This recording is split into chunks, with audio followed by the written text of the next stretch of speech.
Hello बच्चों, आज एक बार फिर से एक महीने के बाद मैं अपने physics bye engineer Umapati sir channel पर आया हूं।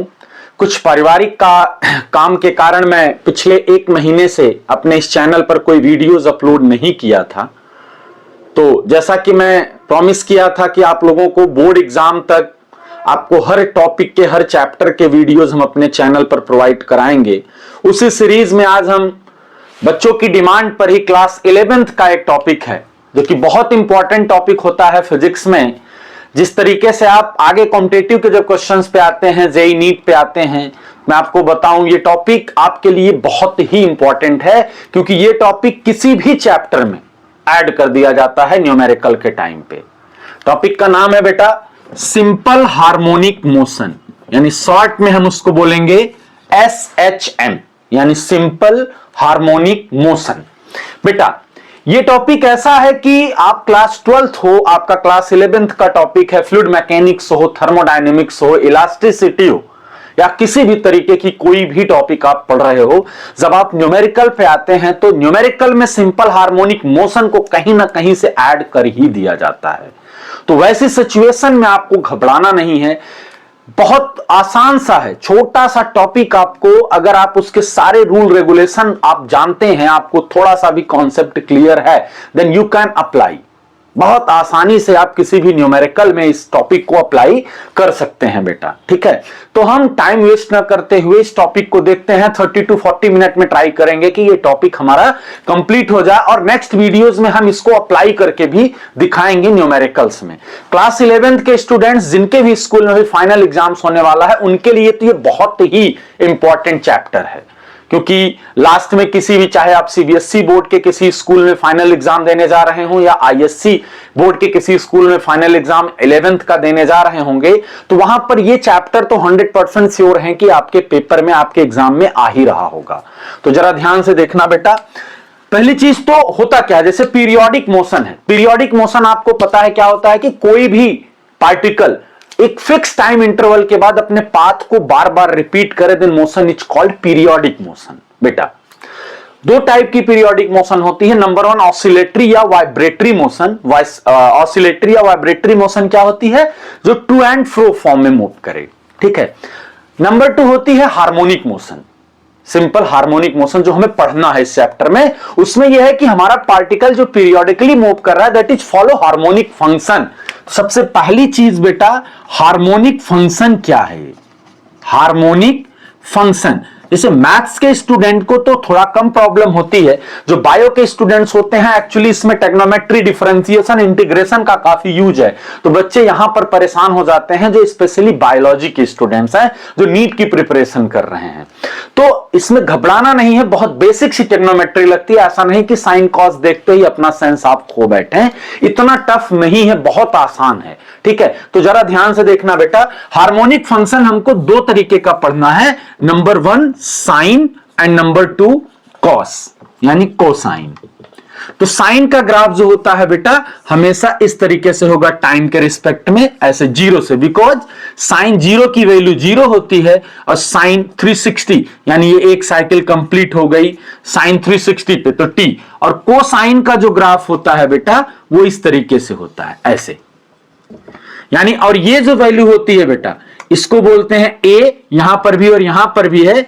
a means amplitude, amplitude.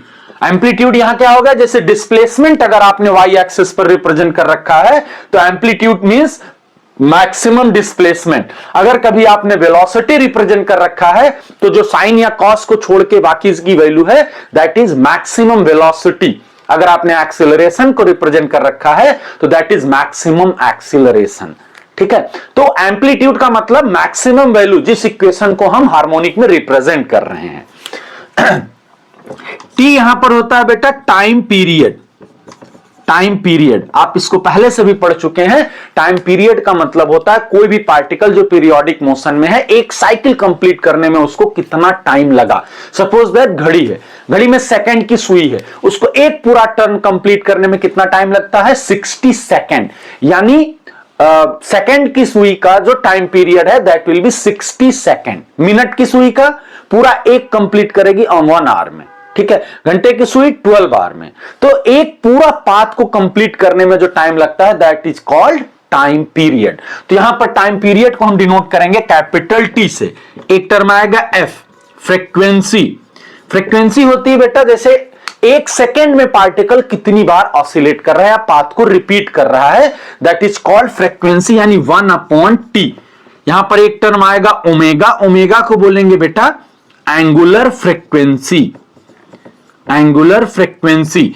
और ये फ्रीक्वेंसी के टर्म में इसका फार्मूला होगा 2πf और टाइम पीरियड के टर्म में इसका फार्मूला होगा 2π/t। मान लिया हम यहां साइन वाले हार्मोनिक फंक्शन को y से रिप्रेजेंट कर रहे हैं और कॉस वाले को x से रिप्रेजेंट कर रहे हैं, तो इसकी जो इक्वेशन आएगी harmonic equation y = a sin ωt, ये होगी। और कॉस वाले के लिए जो आएगी x = a cos ωt। तो ये दो हमें हार्मोनिक फंक्शन हमारे इस टॉपिक में पढ़ना है, एक है साइन और एक है कॉस। तो साइन के टर्म में जो आपने पढ़ा that will be y = a sin ωt, और कॉस के टर्म में जिसको हमने पढ़ा that is x = a cos ωt। तो बेटा सबसे पहला पॉइंट होता है कि जो बेसिक टर्म्स हमने यूज किया वो हमें पता हो जाना चाहिए, ठीक है। इसके बाद हम आगे बढ़ते हैं। सबसे ज्यादा कंफ्यूज करने वाला जो टॉपिक होता है इसमें है phasor diagram and phase angle. Phasor diagram and phase angle. तो बेटा जैसे हम डिस्प्लेसमेंट को रोटेटिंग वेक्टर यानी एक पॉइंट के चारों तरफ अगर रिप्रेजेंट करें तो उसको हम बोलेंगे फेजर डायग्राम, और इनिशियल पोजीशन से उस पार्टिकल की पोजीशन पे जो आएगा उसको हम रिप्रेजेंट करते हैं फेज एंगल से, ठीक है। मतलब अगर हमें डिफाइन करना हो व्हाट इज फेज एंगल, तो phase angle is the angle जहां पर हम उस पार्टिकल की पोजीशन को रिप्रेजेंट करते हैं एट एनी इंस्टेंट। जैसे सपोज दैट घड़ी की सुई चल रही है, अगर सेकंड की सुई ने अपना जो टाइम काउंट स्टार्ट किया कहां से शुरू किया, 12 के पॉइंट से, और 1 पे आया तो 5 सेकंड, 2 पे आया तो 10 सेकंड, 3 पे आया तो 15 सेकंड, 4 पे आया तो 20 सेकंड, 5 पे आया तो 25 सेकंड, रिपीट करता जा रहा है ऐसे। तो अगर मोशन ही स्टार्ट करे वो 1 पॉइंट से, तो यानी वो 30 डिग्री आगे है। तो अब ये आपको समझ में आ गया कि 1 से स्टार्ट किया यानी 30 डिग्री आगे है, 11 से स्टार्ट किया यानी 30 डिग्री पीछे है। तो उसी तरीके से हम किसी पार्टिकल को जो हार्मोनिक मोशन में है उसको हम कैसे किसी टाइम पर उसकी क्या पोजीशन है, that position is described bye phase angle. और हम जब फेज एंगल या फेजर डायग्राम से किसी न्यूमेरिकल को करते हैं बेटा तो काफी आसान हो जाता है न्यूमेरिकल हमारे लिए, ठीक है। तो जरा ध्यान से समझना, जैसे दो तरीके के फेज एंगल होंगे बेटा, y = a sin ωt +- phi is the phase angle. हमने ऐसे बात करी है, अगर हमारा एंटी क्लॉकवाइज सेंस में मोशन स्टार्ट हो रहा है ऐसे, मान लिया हमारा पार्टिकल यहां से स्टार्ट किया, जबकि स्टार्ट यहां से होना था, यहां से स्टार्ट किया यानी 5 डिग्री आगे। अच्छा, उसके पहले मैं एक यहां पर ले लूं, अगर हमारा मोशन यहीं से स्टार्ट हो रहा है बेटा, t = 0, तो ओमेगा से, a है इसका रेडियस, तो y = क्या हो जाएगा, a sin ωt। अभी यहां पर फेज नहीं है, यानी जैसे हमने सेकंड की सुई का नाम लिया वो 12 से ही स्टार्ट कर रहा है। इस कंडीशन में हमारी मोशन यहां से स्टार्ट हुई बेटा। अब दो तरीके का फेज एंगल होगा, एक होगा लीडिंग, ध्यान से देखना, लीडिंग को हम हमेशा +phi से रिप्रेजेंट करेंगे, और फेज एंगल पर इसका जो सेंस होगा दैट इज एंटी क्लॉकवाइज। दूसरा होगा बेटा लैगिंग, लैगिंग को हम हमेशा इक्वेशन में -phi से रिप्रेजेंट करेंगे, और डायग्राम पे जो इसका सेंस होगा दैट इज क्लॉकवाइज। अगर हमें इससे इक्वेशन लिखनी है तो आ जाएगी हमारी y = a sin ωt। अब ये देखिए यहां से एंटी क्लॉकवाइज 5 डिग्री था तो +phi, यहां पर हमने बता दिया आपको +phi। अगर यही मोशन आपका बेटा यहां से स्टार्ट हो रहा है, t = 0 से चल वैसे ही रहा यहां से, तो अब 5 डिग्री पीछे है यानी एंटी क्लॉकवाइज सेंस में है, तो y = a sin ωt -phi। यानी दो तरीके के फेज एंगल होते हैं, ये हमें याद रखना है, वन इज लीडिंग और सेकंड इज लैगिंग। बहुत ध्यान से याद रखना, हमेशा अगर कभी भी इनिशियल जहां से हम टाइम स्टार्ट करते हैं मोशन की, इनिशियल पॉइंट से अगर हमारी वैल्यू एंटी क्लॉकवाइज एंगल पर है, मतलब उस पॉइंट से एंटी क्लॉकवाइज सेंस में है, तो लैगिंग हो रही यानी -5 हो रही, यानी हम पीछे हैं उस पार्टिकल से। लीड का मतलब उससे हम आगे हैं, क्योंकि हमारा सारा सेंस यहां पर हम एंटी क्लॉकवाइज ही रोटेशन के लिए ले रहे हैं। और बेटा ध्यान रहे, जैसे हम फेजर डायग्राम जब बनाएंगे तो अगर ऐसे साइन कॉस हमारा हार्मोनिक फंक्शन आ रहा है, इस पर हम हमेशा प्लस साइन को रिप्रेजेंट करेंगे, इस पे माइनस साइन के कंपोनेंट को रिप्रेजेंट करेंगे, इस पे प्लस कॉस को रिप्रेजेंट करेंगे, इस पे माइनस कॉस को रिप्रेजेंट करेंगे। जैसे एक क्वेश्चन हमारे पास आया, y is equal to 3 sine omega T plus 4 cos omega T. अब हमें फाइंड करना है find phase angle and resultant amplitude. बेटा अगर अब हम इसका फेजर डायग्राम बनाएं, अभी हमने बताया प्लस अगर साइन है तो यहां पर तो साइन का कंपोनेंट प्लस के साथ क्या है, 3 है, तो हम 3 को यहां रिप्रेजेंट कर दिए। और कॉस का कंपोनेंट प्लस के साथ क्या है, 4 है, तो हमारा +4, चूंकि प्लस कॉस इधर है। अब दो वेक्टर 90 डिग्री पे लग रहे हैं, तो इनका ए रिजल्टेंट कितना हो गया, √3 का स्क्वायर यानी 9, 4 का स्क्वायर यानी 16 यानी √25। तो ए रिजल्टेंट बेटा हमारा आ गया 5।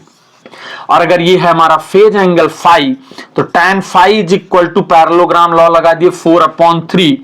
आई थिंक यहां पर फाई की वैल्यू आ जाएगी 53 डिग्री। अब यहां से किस सेंस में है बेटा एंगल, क्लॉकवाइज, तो यहां क्या लिखेंगे, लीडिंग।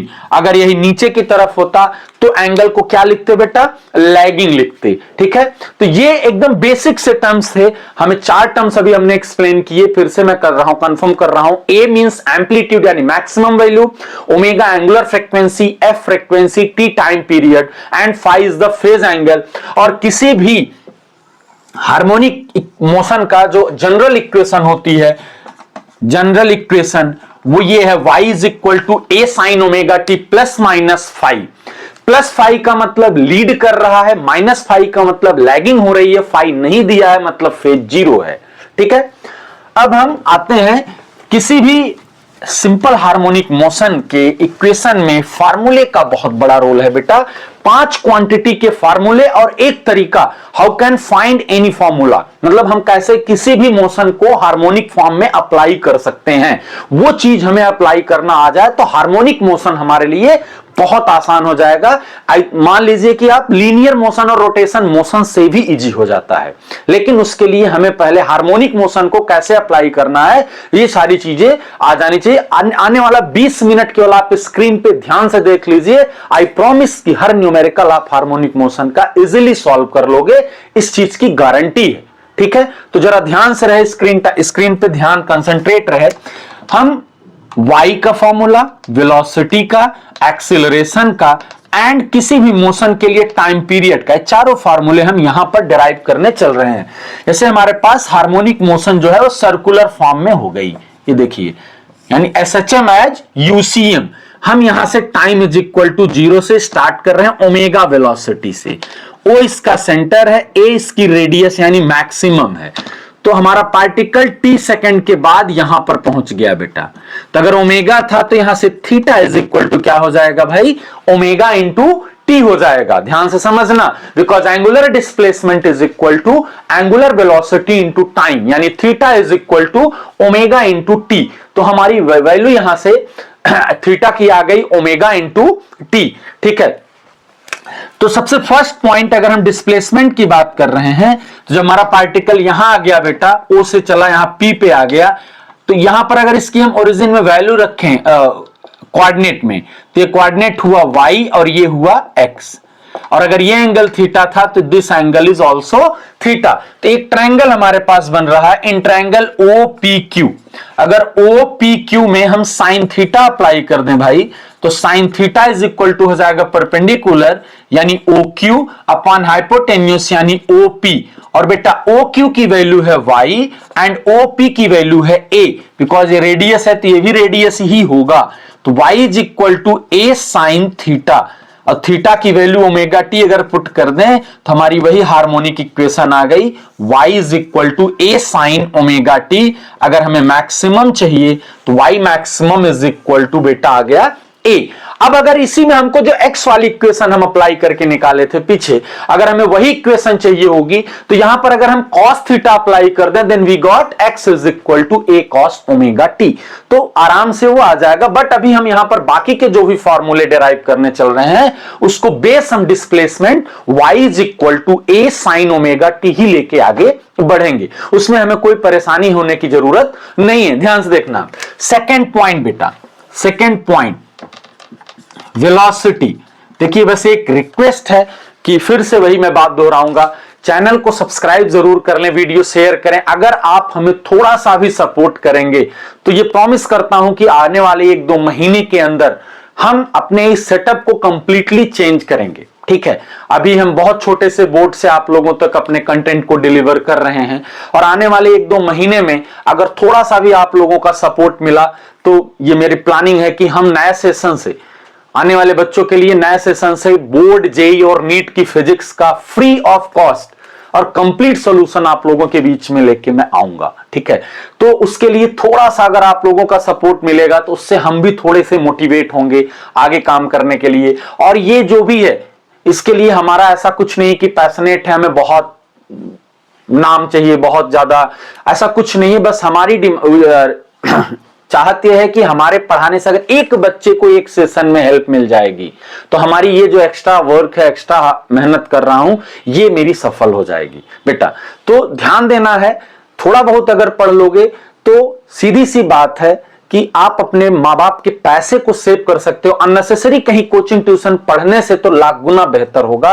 और 100% गारंटी है, जिस कंटेंट को पढ़ा रहा हूं किसी भी रिलेटेड एग्जाम से उठा के देख लीजिएगा, किसी अदर टीचर का जो बहुत नामी ग्रामी आपके अकॉर्डिंग होगा उसके वीडियोज को देख लीजिएगा, कहीं भी आपको एक सेकंड, एक कंटेंट, एक पॉइंट, एक लाइन का स्किप नहीं मिलेगा हमारे वीडियोस में। ठीक है, ऐसा नहीं कि मैं अपना एडवर्टीजमेंट आपके बीच में कर रहा हूं। आपको अच्छा लगे तो जरूर शेयर करिएगा, सब्सक्राइब करिएगा, और अच्छा ना लगे तो भी बताने का कष्ट करें। ठीक है, तो हम आगे बढ़ते हैं बेटा। वेलोसिटी, बेटा कभी भी जब वेलोसिटी हम फाइंड करें और डिस्प्लेसमेंट हमारा टाइम के फॉर्म में दिया हो तो वेलोसिटी इज इक्वल टू होती है dy अपॉन dt। ये हम मोशन इन 1D में ही पढ़ चुके हैं। अगर डिस्प्लेसमेंट टाइम डिपेंडेंट है तो डिफरेंशिएट करके देन वी गॉट वेलोसिटी, और वेलोसिटी टाइम डिपेंडेंट है तो वेलोसिटी को डिफरेंशिएट करेंगे देन वी गॉट एक्सीलरेशन। तो उसी से अगर हम इसको डिफरेंशिएट करें d ऑफ dt, y की वैल्यू है बेटा a sin omega t। a को यहां पर हम कॉमन ले लें तो साइन ओमेगा टी का डिफरेंशिएशन, बेटा फार्मूला नहीं पता होगा तो ध्यान दे दो, साइन थीटा का डिफरेंशिएशन होता है कॉस थीटा और साइन ए थीटा का डिफरेंशिएशन होता है ए कॉस थीटा। तो ए यानी ओमेगा यहां कांस्टेंट हो गया cos omega T. Then we got velocity is equal to A omega cos omega T. अभी बार बार मैं एक बात बोल रहा था, साइन और कॉस के बाद जो भी वैल्यू आएगी दैट इज मैक्सिमम वैल्यू। ठीक है, तो यहां वेलोसिटी फंक्शन है ए ओमेगा, यानी ये मैक्सिमम वेलोसिटी कहीं पर भी अगर आएगी तो कितना आ गया ए ओमेगा। तो एक फार्मूला हमारा वेलोसिटी का यहां पर मिल गया टाइम के फंक्शन में, और एक फार्मूला हमें मिल गया मैक्सिमम वेलोसिटी। अगर कभी कभी डिस्प्लेसमेंट के फॉर्म में दिया हो, न्यूमेरिकल गिवन हमें डिस्प्लेसमेंट के फॉर्म में दिया हो और हमें वेलोसिटी फाइंड करनी हो तो उसके लिए भी बेटा एक फार्मूला है। क्योंकि आप टेक्नोमेट्री बेसिक में पढ़े हैं sine theta is equal to under root 1 minus sine square theta, और ये भी कहां से आता है, sorry cos theta is equal to, ये भी कहां से आता है बेटा, sine square theta plus cos square theta is equal to 1। अगर वहां से हम सेपरेट कर दें then we got cos theta is equal to 1 minus sine square theta. तो cos थीटा sin थीटा की वैल्यू यहां पर हमें मिल चुकी है y अपॉन ए, अगर हम यहां रख दें तो y square upon A square, और थीटा मतलब बेटा ओमेगा टी, यानी cos ओमेगा टी ही क्या है cos थीटा है, और कितना क्रॉस मल्टीप्लाई करें तो क्या आ जाएगा A square minus Y square upon A square. बेटे ए स्क्वायर अगर इसको बाहर कर देंगे रूट के तो ए बचेगा ए स्क्वायर माइनस वाई स्क्वायर, और इस कॉस ओमेगा टी की वैल्यू हम अगर यहां पर पुट कर दें बेटा तो v is equal to A omega cos omega T की जगह पर 1 upon A under root A square minus Y square, A से ए कैंसिल हो गया तो वेलोसिटी का फार्मूला आ गया omega A square minus Y square. यानी हमारे पास बेटा वेलोसिटी के टोटल 3 फार्मूले आ गए। v is equal to A omega cos omega T. ये तब लगाना है जब कभी भी आपको टाइम का फंक्शन टाइम दिया हो न्यूमेरिकल में। v is equal to A omega, ये फार्मूला तब अप्लाई करना है जब आपको मैक्सिमम की बात हो रही हो। v is equal to omega under root A square minus Y square, ये फार्मूला हार्मोनिक मोशन में तब अप्लाई करना है जब हमें वेलोसिटी चाहिए और साथ में डिस्प्लेसमेंट गिवन हो। आगे थर्ड पॉइंट बेटा एक्सीलरेशन। अभी हमने बात करी थी थोड़ी देर के पहले, अगर डिस्प्लेसमेंट टाइम का फंक्शन हो तो डिफरेंशिएट करने से वेलोसिटी मिल जाती है, अगर वेलोसिटी टाइम का फंक्शन हो डिफरेंशिएट करने से एक्सीलरेशन मिल जाता है। तो अगर हम इसको एक्सीलरेशन चाहिए हमको तो dv अपॉन dt, यानी जो हमारा टाइम वाला फार्मूला था d of dt A omega cos omega T बेटे। तो यहां पर ए ओमेगा कांस्टेंट हो गया, और जैसे कॉस थीटा का डिफरेंशिएशन होता है माइनस साइन थीटा, और कॉस ए थीटा का डिफरेंशिएशन होता है माइनस ए साइन ए थीटा, यानी ए जो होता है एज इट इज कांस्टेंट हो जाता है। तो यहां पर ए ओमेगा कांस्टेंट हो गया और माइनस साइड यही लगा दो माइनस साइन ओमेगा टी। तो हमारे पास ए का फार्मूला आ गया माइनस ओमेगा स्क्वायर ए साइन ओमेगा टी। बेटा ये जो माइनस आता है मैग्नीट्यूड में हमें माइनस को नहीं लेना है, क्योंकि अभी हम इसीलिए उस समय हमने इस टॉपिक को डिस्क्राइब नहीं किया था। एक चीज होती है हमारे पास जो एसएचएम में लगेगी, that is called restoring force. Restoring force, जैसे हम स्प्रिंग है, स्प्रिंग को अगर हम खींचें ऐसे नीचे की तरफ, हमेशा स्प्रिंग के मीन पोजीशन की तरफ फोर्स लगता है माइनस के एक्स। तो ये कॉल्ड, इसी को कहते हैं रिस्टोरिंग फोर्स। तो जैसे स्प्रिंग में लगता है वैसे जो भी पार्टिकल हार्मोनिक मोशन कर रहा है उसमें हमेशा जो force towards to the equilibrium position लगेगा, यानी इनिशियल पोजीशन की तरफ जो फोर्स लगता है that force is called restoring force. वो अपोजिट डायरेक्शन यानी मोशन के अपोजिट लग रहा है, इसलिए उस पर हमेशा माइनस लगाया जाता है। तो जब हम न्यूमेरिकल कर रहे होंगे तो हमें एक्सेलरेशन में माइनस रखने की जरूरत नहीं होगी। तो एक्सेलरेशन मैक्सिमम कितना हो गया, ओमेगा स्क्वायर ए। बेटा फिर से अगर हमें डिस्प्लेसमेंट के टर्म में चाहिए तो ये फार्मूला है A is equal to minus omega square A, और साइन ओमेगा टी की वैल्यू ऑलरेडी पता है वाई अपॉन ए से ए कैंसिल, तो ए इज इक्वल टू आ गया माइनस ओमेगा स्क्वायर ए। बेटा यहीं पर हम एक छोटा सा और टॉपिक डिस्कस कर रहे हैं, कंडीशन ऑफ एसएचएम। अगर कभी बोले कि कैसे एसएचएम है तो पहली कंडीशन याद रखना कि एक्सेलरेशन किसी भी मोशन की अगर माइनस डिस्प्लेसमेंट के है डायरेक्टली प्रोपोर्शनल, यानी force is directly proportional to minus displacement के अगर आ रहा है दैट मोशन इज एसएचएम। अगर माइनस डिस्प्लेसमेंट के रिस्पेक्ट में नहीं आ रहा है तो वो एसएचएम नहीं है। तो यहां पर ऑलरेडी वो एसएचएम मोशन ही हम पढ़ रहे हैं, ये हमेशा के लिए है। जैसे हम कहें कोई बॉल छोड़ दें अपनी आप पाथ को रिपीट कर रही है तो न्यूमेरिकल आ जाए कि इज इट एसएचएम। तो अब आपको उससे सॉल्व करना है, सॉल्व करके जो आप फोर्स लाओगे या एक्सेलरेशन फाइंड करोगे, अगर वो एक्सेलरेशन डिस्प्लेसमेंट के डायरेक्टली प्रोपोर्शनल है विद नेगेटिव, इसका मतलब वो एसएचएम है, अगर नहीं है तो वो एसएचएम नहीं है बेटा। और दूसरी अगर कभी कोई इक्वेशन लिखी हो कि वो एसएचएम है कि नहीं है, तो वहां पर एफ यानी ओमेगा, क्योंकि एफ और ओमेगा कॉमन ही चीज होगी, omega is equal to 2 pi F, वो सेम होना चाहिए। जैसे अगर लिखा हो Y is equal to 3 sine omega T plus 4 cos omega T, तो ये तो एसएचएम है चूंकि यहां भी ओमेगा यहां भी ओमेगा। लेकिन अगर वाई डैश लिख दें 3 sine omega T plus 4 sine 2 omega T, तो यहां ये 2 ओमेगा ही ओमेगा है, ये एसएचएम नहीं है। तो दो तरीके से चेक करना होता है, एक तो हम कभी कभी जब फोर्स अप्लाई करके फाइंड कर रहे होंगे तब ऐसे चेक करेंगे एक्सेलरेशन या force is directly proportional to negative displacement, और अगर कभी इक्वेशन गिवन होगी तो हम इस तरीके से देखेंगे बेटा। अब टाइम पीरियड, जैसे आपको एक टाइम पीरियड पहले से शुरू से ही हम पढ़ लेते हैं, t is equal to 2 pi under root L by G for simple pendulum. तो ऐसा जरूरी नहीं है कि हम हार्मोनिक मोशन सिर्फ और सिर्फ पेंडुलम के लिए ही पढ़ने वाले हैं बेटा। बहुत सारे मोशन हमने बताया, फ्लूइड है, कोई बॉडी है, अब किसी भी लिक्विड में उसको हमने डिप कर दिया, इमर्ज करके अब हम उसको एक टाइम इंटरवल के बाद अप डाउन हो ऑसिलेट करने लगा, देन फाइंड टाइम पीरियड। तो ऐसे न्यूमेरिकल में हमेशा आपको क्या करना है बेटा, फोर्स जो भी लगेगा फोर्स टुवर्ड्स मीन पोजीशन यानी equilibrium position is equal to M omega square Y. अगर ये है, अगर डिस्प्लेसमेंट एक्स है तो एम ओमेगा स्क्वायर एक्स, अगर एंगुलर ले रहे हैं तो एम ओमेगा स्क्वायर थीटा।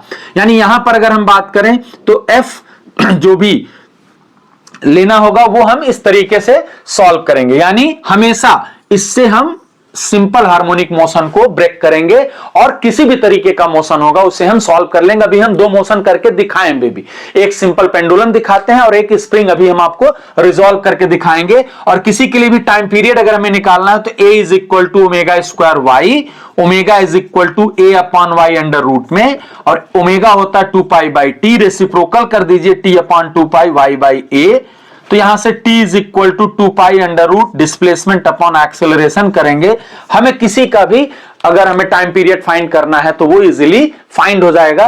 तो ये पहला डेरिवेशन है जिसमें आपके पास तीन फार्मूले, डिस्प्लेसमेंट, वेलोसिटी, एक्सेलरेशन, और साथ में टाइम पीरियड या किसी भी सिंपल हार्मोनिक मोशन को कैसे रिजॉल्व करना है वो हम लोगों ने देखा। और न्यूमेरिकल बेटा, अगर हम बात करें न्यूमेरिकल की तो हम 5-6 न्यूमेरिकल आपके साथ तुरंत यहीं पे कर रहा हूं।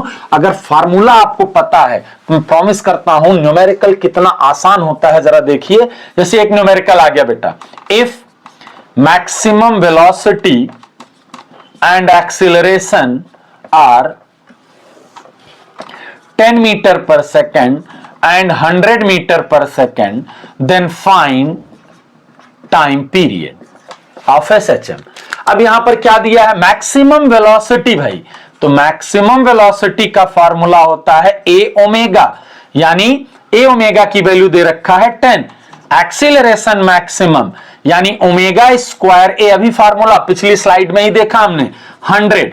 अगर बेटा हम इक्वेशन 1 और 2 मान लें और 2 को 1 से डिवाइड कर दें तो 100 divided by 10 is equal to omega square A upon omega A, A से ए, ओमेगा से ओमेगा, 0 से 0, omega is equal to 10, omega होता है 2 बाई टी, टाइम पीरियड आ गया 2 बाई 10 यानी पाई बाई 5 सेकेंड। बता दीजिए अगर न्यूमेरिकल बहुत टफ हो, और ऐसा नहीं है कि इसको हमने एकदम इजी बता दिया, बुक पलट लीजिए, कम से कम 4 से 5 न्यूमेरिकल ऐसे ही कॉन्सेप्ट पे आपको मिल जाएगा। दूसरा बस फार्मूले का खेल है, फार्मूले का। जैसे आ गया कि find time if particle cover half of amplitude, half of amplitude. अब आपको बताना है कि कितने देर में वो अपने एम्पलीट्यूड का half distance, half displacement cover कर लेगा। यानी y दिया है एम्पलीट्यूड का हाफ a बाई 2, और a बाई 2 यानी y इज इक्वल टू क्या होता है, a sine omega T, a से कैंसिल, तो 1/2 is equal to sine omega T, 1/2 sine में वैल्यू होती है साइन 30 यानी पाई बाई 6। तो पाई बाई 6 लिखें तो ठीक है, या 30 लिखें, चूंकि 180 रखेंगे 30 ही आ जाएगा। तो यहां omega T is equal to क्या आ गया बेटा, पाई बाई 6। ओमेगा का फॉर्मूला होता है 2 by T, pi by 6, pi से पाई कैंसिल हो गया, स्मॉल टी आ गया t अपॉन 12 सेकेंड, यानी after t upon 12 second particle cover half of amplitude. या इस तरीके से दे दें, या आपसे पूछ लें कि फाइंड वेलोसिटी, या ऐसे बोल दें डिस्प्लेसमेंट के टर्म में कोई न्यूमेरिकल दे दें, find velocity of particle when displacement is equal to, ऐसे इफ अ पार्टिकल। अब ठीक है, समझ गए, फार्मूले बेस्ड ही रहेंगे। जैसे अगला एक थोड़ा सा हमने घुमा देना है, क्योंकि न्यूमेरिकल दे दिया ऐसे कि y इज इक्वल टू, अच्छा इसमें का देख ही चुके, जैसे 3 sine 314t plus minus plus pi by 6, find first amplitude, second frequency, third phase, fourth velocity, fifth acceleration. अब फाइंड करना है हमको। तो बेटा पहला अगर हम इसको इक्वेशन को जनरल इक्वेशन से कंपेयर कर दें, a sine omega T plus five, चूंकि यहां पर प्लस है तो पहला पार्ट a की प्लेस पे क्या आ गया बेटा, ये मीटर में था 3 मीटर। सेकेंड पार्ट आपको फ्रीक्वेंसी चाहिए, ओमेगा की प्लेस पे क्या आया 314, और ओमेगा क्या होता है 2 pi f 314, f is equal to आ गया 314 टू पाई की वैल्यू होती 3.14 यानी 50 हर्ट्ज आ गया। थर्ड पॉइंट बेटा फेज चाहिए, तो फाइव की प्लेस जगह पे आया पाई बाई 6, प्लस है, प्लस बता चुका हूं, ये लिखना रिक्वायर्ड है, π/6 लीडिंग। फोर्थ बोला वेलोसिटी, यहां पर ये नहीं बोला है मैक्सिमम वेलोसिटी, इन्होंने बोला है वेलोसिटी फाइंड करनी है।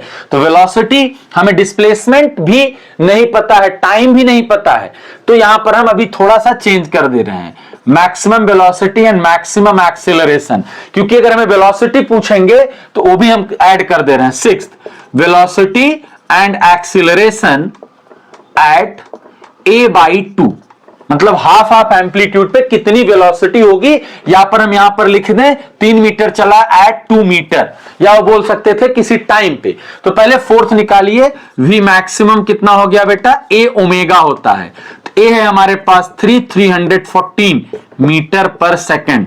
फिफ्थ, अगर आपसे मैक्सिमम एक्सेलरेशन पूछा तो माइनस तो मैग्नीट्यूड में नहीं लेना है, 314 का स्क्वायर इंटू 3 मीटर पर सेकेंड स्क्वायर। अब वेलोसिटी आपको पूछ लिया, तो अब यहां पर ओमेगा अंडर रूट डिस्प्लेसमेंट दे रहा है A square minus Y square, तो ओमेगा रखेंगे 314, ए की वैल्यू है 3 3 जा 9, वाई दे रखा है 2 2 2 जा 4, 314√5 मीटर पर सेकेंड। एक्सीलरेशन अगर एनी टाइम पे बताना, ओमेगा स्क्वायर वाई 314 और y की वैल्यू दे रखा है 2 मीटर पर सेकेंड स्क्वायर, यानी ऐसे भी न्यूमेरिकल हमको मिलेंगे। तो सिर्फ और सिर्फ इसमें बेटा फार्मूले का गेम है, फार्मूले के बाहर कुछ नहीं पढ़ना है, ठीक है। इस तरीके के न्यूमेरिकल हमको सिंपल हार्मोनिक मोशन में देखने को मिलेगी, जिसे हम इजीली सॉल्व कर सकते हैं, केवल हमें फार्मूला याद हो। अब बेटा potential energy, kinetic energy and total energy during SHM, during SHM। बेटा अगर हम बात करें जितनी भी पोटेंशियल एनर्जी है, तो पोटेंशियल एनर्जी कैसे बॉडी में स्टोर होगी, जितना हम वर्क डन करेंगे, ठीक है। यहां वर्क कौन कर रहा है बेटा, फोर्स क्या होता है, रिस्टोरिंग फोर्स लगेगा, यानी m ओमेगा स्क्वायर वाई।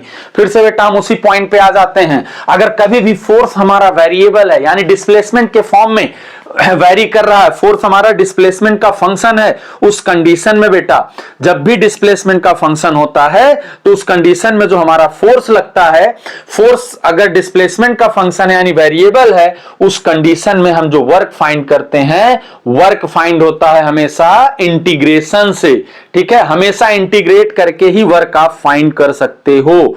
तो हमें पहले यहां पर क्या करना है, क्योंकि हमारा जो फोर्स आया वो आया m omega square Y, Y यहां पर है डिस्प्लेसमेंट, और डिस्प्लेसमेंट होने के नाते हमको क्या करना पड़ेगा, पहले एलिमेंट्री वर्क निकाल के उसे इंटीग्रेट करेंगे तो टोटल आएगा, और टोटल आने के बाद क्या हो जाएगा, वही हो जाएगी हमारी पोटेंशियल एनर्जी। तो पहले हम क्या फाइंड करेंगे, dw क्या आ जाएगा बेटा, f इंटू dy, f क्या है, m omega square y into dy। तो टोटल के लिए m ओमेगा स्क्वायर कॉन्स्टेंट हो गया, y into D Y, X की पावर n का अगर फार्मूला अप्लाई कर दें तो y की पावर 1 + 1 यानी 2/2। तो डिस्प्लेसमेंट के फॉर्म में आ गया, यानी वर्क ही पोटेंशियल एनर्जी है, कितना आ गया, half m omega square Y square, यानी एक फार्मूला हमारा पोटेंशियल एनर्जी का आ गया in the form of displacement.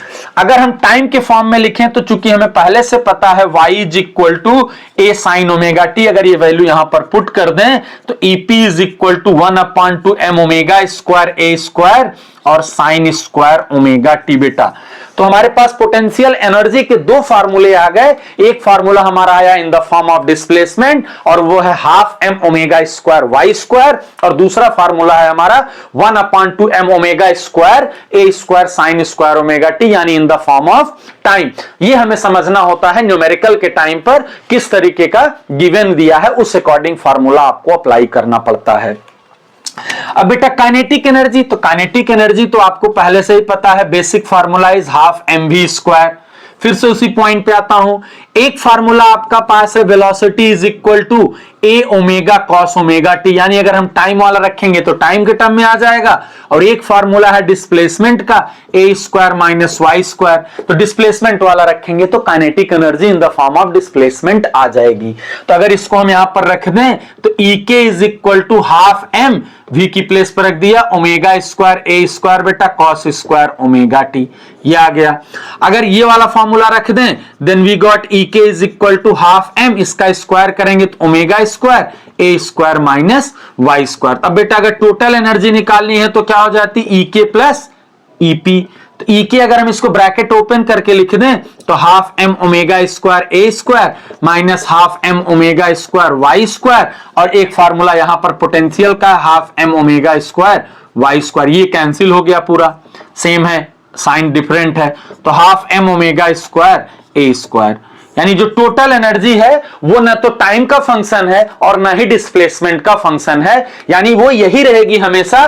Change क्या होता है, किसी ऐसे भी हम पढ़े हैं law of conservation of energy, total energy तो कांस्टेंट ही होनी है, कहीं पोटेंशियल बढ़ेगी कहीं काइनेटिक बढ़ेगी, लेकिन टोटल किसी से इफेक्ट नहीं करेगी। ठीक है, तो जैसे अब इसका भी न्यूमेरिकल आता है, न्यूमेरिकल आ गया, मान लिया कि if kinetic energy is equal to potential energy then find position, यानी किस पोजीशन पर ये दोनों इक्वल हो जाएंगे। तो अब ई के क्या है, हाफ एम वी स्क्वायर, यह वाला डिस्प्लेसमेंट की बात हो रही है, A square minus Y square, और पोटेंशियल क्या है, half M omega square Y square. ये पूरा कॉमन ही है, अगर वाई स्क्वायर को उधर भेज दें तो 2y स्क्वायर हो जाएगा, तो Y square is equal to बेटे ए स्क्वायर बाई 2 हो गया, तो y is equal to plus minus A upon root 2 आ गया। यानी इस पोजीशन पर हमारा जो पार्टिकल है वो क्या करेगा, उसकी काइनेटिक और पोटेंशियल दोनों इक्वल हो जाएंगी। यानी यहां पर भी आपको बहुत परेशान नहीं होना है, numerical totally based upon formula. दो तरीके के फॉर्मूले हैं बेटा, एक टाइम एक डिस्प्लेसमेंट। तो अभी तक हमने टोटल क्वांटिटी जो पढ़ी वो पढ़ी 5, एक पढ़ी डिस्प्लेसमेंट, दूसरी पढ़ी वेलोसिटी, तीसरा पढ़ा एक्सेलरेशन, चौथा पढ़ा काइनेटिक एनर्जी, पांचवा पढ़ा पोटेंशियल एनर्जी। चलिए अगर हम टोटल को भी जोड़ दें तो हमने छठवां पढ़ा टोटल एनर्जी। 6 क्वांटिटी के अगर हमें फार्मूले याद है तो आप कोई भी न्यूमेरिकल उठाइए और हर न्यूमेरिकल आपसे इजीली सॉल्व हो जाएगा। अब हम आते हैं जरा, जैसे हमने बात करी कि किस तरीके से मोशन में अप्लाई करते हैं, जैसे हमने कहा ना restoring force is equal to M omega square. तो जैसे अगर हम इन पेंडुलम देख लें, हमारे पास मान लिया ये एक पेंडुलम है, अब ये इनिशियल पोजीशन पर है, मूव नहीं कर रहा है, एल लेंथ है इसकी, बॉब का मास एम है।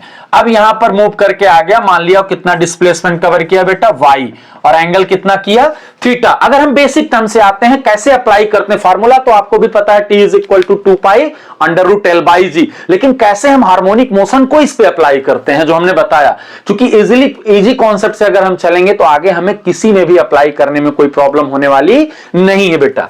तो यहां पर अगर हम देखें तो इसका वेट कहां लग रहा है, mg। अगर ये एंगल थीटा है बेटे तो ये एंगल भी कितना होगा, थीटा। तो ये कंपोनेंट कितना आ जाएगा, mg cos थीटा। ये कंपोनेंट कितना आ जाएगा, mg sin theta. Mean position ये है तो मीन पोजीशन की तरफ फोर्स कितना लग रहा है, mg sin थीटा, और यही किसके इक्वल हो जाएगा भाई, m ओमेगा स्क्वायर y के। m से m कैंसिल, जी अगर हम साइन थीटा स्मॉल एंगल के लिए यहां ले ही रहे हैं तो परपेंडिकुलर मान लें इसको y upon L, y upon L is equal to omega square y, y से y cancel, omega square is equal to g upon L, omega आया under root g by L, omega होता है 2 pi by T, reciprocal कर दें अगर T under root L by G, भैया यहां से आ गया 2 pi under root L upon G, यही तो पढ़े थे पहले से हम फार्मूला, उसको हमने अभी जो बताया restoring force towards to the equilibrium, मतलब रिस्टोरिंग फोर्स तो होता ही है towards to the equilibrium position, यानी जो फोर्स हमारा मीन पोजीशन की तरफ लग रहा है उसी फोर्स को हम इक्वेट कर देते हैं एम ओमेगा स्क्वायर वाई से। Then we got time period frequency and angular frequency, जो भी रिक्वायर्ड है उससे हम उस फार्मूले से फाइंड कर सकते हैं। वो मोशन कोई भी हो बेटा, इन स्प्रिंग हम बात कर रहे हैं, अगर स्प्रिंग के लिए भी हम पढ़ रहे हैं तो स्प्रिंग में चाहे वो हमारे पास मान लिया ये वर्टिकल स्प्रिंग है, अब हमने इस पर मास ऐसे लगाया, ये अभी डिस्प्लेसमेंट उसमें हमने प्रोड्यूस कर दिया x का, या हमारे पास हॉरिजॉन्टल स्प्रिंग है बेटा, अभी ये डिस्प्लेसमेंट 0 है, अब हमने डिस्प्लेसमेंट प्रोड्यूस कर दिया यहां पर x, तो यहां पर भी रिस्टोरिंग फोर्स लगेगा minus K X towards to the equilibrium position, तो ax क्या आ जाएगा, m ओमेगा स्क्वायर x, चूंकि डिस्प्लेसमेंट यहां x लिए थे, x से x कैंसिल, ओमेगा स्क्वायर आ गया बेटा k अपॉन m, यानी ओमेगा आ गया under root k upon m, और फिर से वही बात, ओमेगा क्या होता है 2 पाई बाई टी, रेसिप्रोकल कर दें तो t upon 2 pi under root m upon k, तो t is equal to 2 pi under root m upon k आ गया भाई। अगर कभी हमें t फाइंड करना हो कंबाइंड के लिए, यानी एक से ज्यादा स्प्रिंग हो, तो m अपॉन के इक्विवेलेंट ले लेंगे। अब इसके लिए भी जैसे दो तरीका होता है, स्प्रिंग या तो सीरीज में कनेक्ट कर दो या तो स्प्रिंग को बेटा पैरेलल में कनेक्ट कर दो। तो इक्विवेलेंट कैसे निकालेंगे? आप 10th में सीरीज पढ़े थे रेजिस्टेंस का, मान लिया K1 K2 है, इस तरीके से है या इस तरीके से है बेटा, तो रेजिस्टेंस का रेसिप्रोकल कर दो। यहां जो सीरीज में फार्मूला आएगा 1 अपॉन के इक्विवेलेंट, वो आ जाएगा 1 अपॉन K1 1 अपॉन K2। और बेटा अगर पैरेलल जो इस तरीके से होता है या इस तरीके से वर्टिकली देख लें तो K इक्विवेलेंट पैरेलल में होता है K1 प्लस K2। बस ये याद रखना है सीरीज कैसे होता है, सीरीज में डिस्प्लेसमेंट डिफरेंट होता है, फोर्स सेम होता है, और पैरेलल में फोर्स डिफरेंट होता है, डिस्प्लेसमेंट सेम होता है। और फार्मूला आपको कैसे इक्वेट करना है, रेजिस्टेंस से जो आपने क्लास 10th में पढ़ी थी, वहां जो पैरेलल का फार्मूला होता था वो यहां पर सीरीज का है, और वहां पर जो सीरीज का होता था वो यहां पर पैरेलल का है। अच्छा, कभी कभी ग्राफिकल रिप्रेजेंटेशन अगर हमारी बात आ जाए, एक हम ग्राफिकली पढ़ लें जरा ध्यान से, कैसे ग्राफ बना सकते हैं। तो बेटा जैसे समझिए ये टाइम है, अभी आपने पढ़ा, तो टाइम में क्या क्या पढ़ा आपने, जैसे टाइम में हमने पढ़ा एक 0 टाइम ले लें, एक T/4 ले लें, फिर एक T/2 ले लें, एक 3T/4 ले लें, एक T ले लें, हमारी साइकिल कंप्लीट हो गई भाई। अब यहां पर थीटा यानी जो ओमेगा टी है, ओमेगा टी यानी 2π/T इंटू टी। तो भाई अगर हम t की जगह 0 रखेंगे तो थीटा 0, t की जगह T/4 रखेंगे तो थीटा देख लीजिए ध्यान से π/2 या 90 डिग्री, t की जगह T/2 रखेंगे तो थीटा पाई या 180 डिग्री, 3T/4 रखेंगे तो 3π/2 या 270 डिग्री, और t की जगह t रख देंगे तो 2π या 360 डिग्री। अगर डिस्प्लेसमेंट का फॉर्मूला हमारे पास था a sin ओमेगा टी बेटा, तो अगर साइन 0 होता तो 0, साइन 91 होता है तो a, साइन 180 0 होता है 0, 270 माइनस होता है तो माइनस a, 360 0 होता है। वेलोसिटी का फार्मूला है a omega cos omega T बेटा, तो कॉस 0 1 होता है यानी a ओमेगा, कॉस 90 0 होता है 0, कॉस 180 माइनस 1 होता है, कॉस 270 0 होता है प्लस होता है। एक्सीलरेशन होता है बेटा minus omega square a sine omega T, अभी आपने पढ़ा। तो अगर देखेंगे हम साइन 0 0 होता है तो यानी माइनस ओमेगा स्क्वायर, सॉरी 0, और साइन 91 होता है तो माइनस ओमेगा स्क्वायर है, 180 0 होता है तो 0, फिर यहां पर माइनस होता है तो माइनस माइनस 1 हो गया। अब ऐसे ही अगर हम बेटा दो टर्म्स और बचे उसको भी देख लेते हैं। एक बचा हमारे पास पोटेंशियल एनर्जी होती है half m omega square a square sine square omega T, और एक होती है kinetic energy half m omega square a square cos square omega T. अब यहां ध्यान देना स्क्वायर है, यानी जो -1 में आ रहा था वैल्यू पिछले में, वो यहां माइनस नहीं आ गया क्योंकि माइनस का स्क्वायर 1 हो जाएगा। तो साइन को पहले देखते हैं, साइन 0 0, साइन 91 तो half m omega square a square, sine 180 0, 270 -1, लेकिन स्क्वायर होके फिर वही वैल्यू आ जाएगी, और फिर यहां 0, यहां पर 1 तो 1/2m omega square a square, फिर 0, फिर -1 तो -1 का स्क्वायर भैया क्या आ जाएगा, सेम वैल्यू, फिर 0, फिर 1/2m omega square a square. यानी अगर हम वेलोसिटी सॉरी डिस्प्लेसमेंट का ग्राफ बनाए तो ऐसे बनेगा, देखो 0 a 0। वेलोसिटी का बनाए बेटा तो ऐसे बनेगा, एक्सीलरेशन का बनाए तो हमारा ऐसे बनेगा चूंकि माइनस की तरफ गया है, और एनर्जी वाला हम साथ में बना देते हैं चूंकि मैक्सिमम हमारा कहीं पर भी चेंज नहीं हो रहा है a स्क्वायर। तो अगर हमें 0 ले लें, ये T/4 ले लें, ये T/2 ले लें, ये 3T/4 ले लें और ये T ले लें, तो जरा देखें पोटेंशियल 0 से स्टार्ट हो रहा है, 0 मैक्सिमम, फिर 0, फिर मैक्सिमम, फिर 0। ये हो गया हमारा किसका ग्राफ, पोटेंशियल का। अब काइनेटिक यहां से हुआ 0 मैक्सिमम, इस तरीके से बन गया ये काइनेटिक का। और अगर इसी एनर्जी का ही ग्राफ डिस्प्लेसमेंट के टर्म में आप देखें तो ये चेंज होने वाला नहीं है, इसकी वैल्यू हर पॉइंट पे उतनी ही रहेगी बेटा। तो अगर हम -a रखें या +a रखें, देखिए इस पे चेंज नहीं होगा। डिस्प्लेसमेंट का फार्मूला होता है y स्क्वायर, तो 0 पे 0, मैक्सिमम पे मैक्सिमम ऐसा बनेगा, काइनेटिक का ऐसा बन जाएगा। यानी ये आ गया पोटेंशियल का और ये आ गया काइनेटिक का। अगर कभी ग्राफिकल रिप्रेजेंटेशन की भी बात आए तो आप इजीली इसे सॉल्व कर सकते हो बेटा, ठीक है।